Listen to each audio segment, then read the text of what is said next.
भाग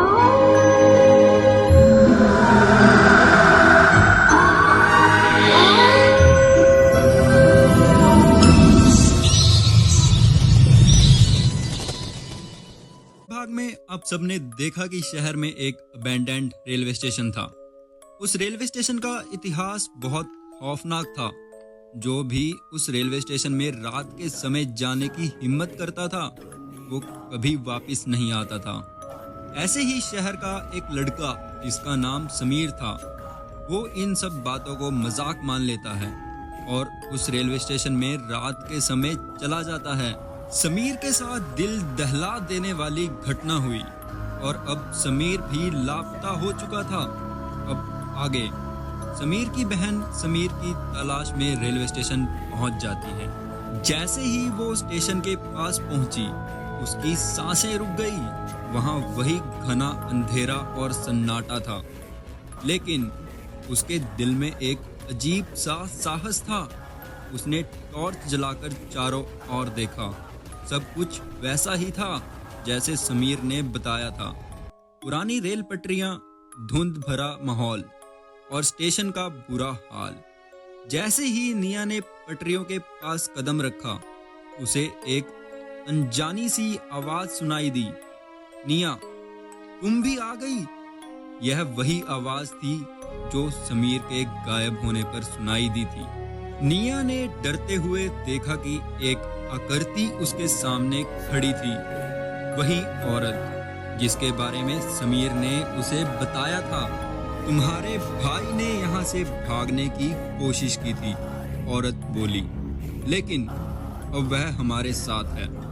निया ने साहस जुटाते हुए कहा, मेरे भाई को छोड़ दो, मैं उसे वापस लाऊंगी।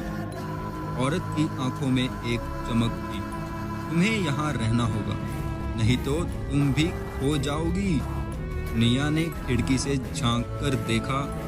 अंदर कई चेहरे उसकी तरफ देख रहे थे। उनमें से कुछ उसके भाई जैसे ही लग रहे थे। उसने फौरन समझा कि ये सब वही लोग हैं जो गायब हो चुके थे।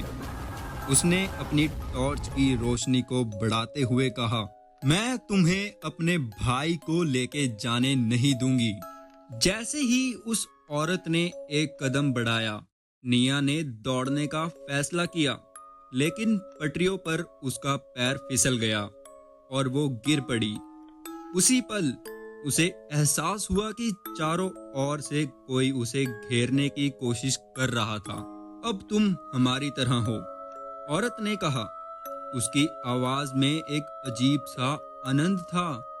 निया ने अपनी आंखें बंद कर ली और खुद को ढूंढने की कोशिश की, लेकिन उसने सोचा कि उसे हार नहीं माननी चाहिए। उसने जोर जोर से चिल्लाना शुरू कर दिया, समीर, तुम कहाँ हो? उसकी आवाज गूंजती रही, लेकिन समीर का कोई जवाब नहीं आया। अचानक उसे एक पुराना खजाना याद आया जो समीर ने उसे बताया था। एक सुनहरी घड़ी। उस घड़ी में जादू था और वह उसे हमेशा सुरक्षित रखता था। निया ने अपनी जेब में हाथ डालकर घड़ी निकाल ली। उसे याद आया कि घड़ी की खासियत थी कि वह किसी भी समय को रोक सकती है। उसने घड़ी को पकड़कर उसे घुमाना शुरू किया। मैं तुम्हें रोक दूंगी, उसने चिल्लाकर बोला। एक अजीब सी रोशनी चारों ओर फैल गई और निया ने महसूस किया कि वो स्टेशन के बाहर खड़ी है। फिर भी उस घड़ी के जादू से सब कुछ रुक गया था। उसने एक बार फिर दौड़ने का निश्चय लिया।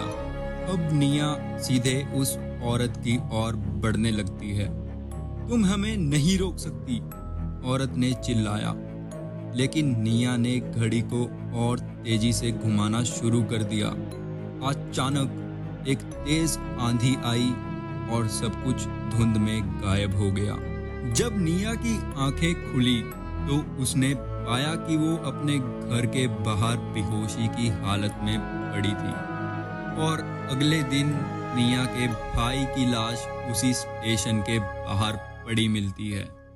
तो दोस्तों, आज के लिए बस इतना ही। मिलते हैं एक और दिल दहला देने वाली कहानी के साथ। तब तक के लिए सब्सक्राइब करिए और बेल आइकन ऑन करके रेडी रहना।